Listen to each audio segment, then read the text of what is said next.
Joining us now, Frank Rogers, a professor at Claremont School of Theology and author of Cradled in the Arms of Compassion. Professor, thank you so much for being with us.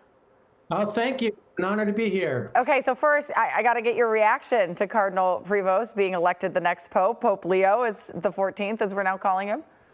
Yeah, well, like everybody, stunned at first a North American Pope, and a lot of excitement and hope. We have a lot to look forward to. He's only been on the job like 2 hours and 40 minutes. So, we've got a long way to go. He's 69 years old, of course, and we hope he lives many, many years. He could be Pope for quite some time. Walk us through, though, the historical importance of an American being named Pope. Well, it's the first North American ever to be named Pope, and it was always thought that North America had so much global influence that the Pope would be someone that represented a different part of the world. And so this is suggesting that the American influence is going to be really underscored. And the American Church also is really committed to social issues. And so I think that means that the Vatican is ready to really pursue even more leadership around the social issues that are facing us. What social issues in particular do you see him maybe focusing on? Well, to start with, I mean, the name that he picked, right, that Leo XIV.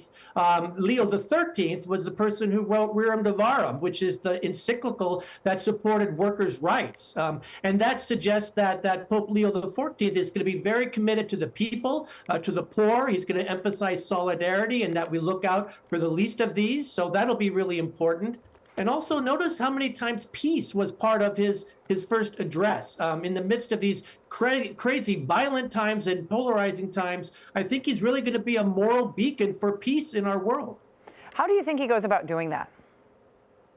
Well, I think he's going to be listening to a lot of people. I think he's going to speak out his voice. He's not going to be quiet around the social issues that are going on. And also, he has a reputation for dialogue, for going and talking to the various people that are impacted by the issues that are facing us. So I imagine he's going to be a diplomatic Pope who's going to be in conversation with world leaders.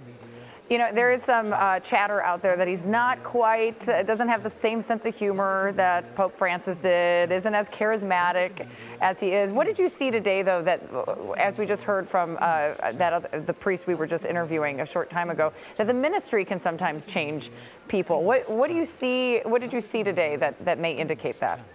Yeah, well, it's hard to follow Pope Francis. I mean, what a charismatic man and a religious leader. What I saw in Pope Leo, though, was thoughtfulness. That he had a peace, he had an integrity to him, a real dignified nature, and also just the way in which he held in the crowd and just kind of allowed himself to, without words, just bless everybody who was there. I think he's going to be a quieter but a contemplative leader with a lot of gravitas. Okay, well, Professor Frank Rogers, thank you so much for joining us and giving us your insights. Absolutely. Thank you for having me.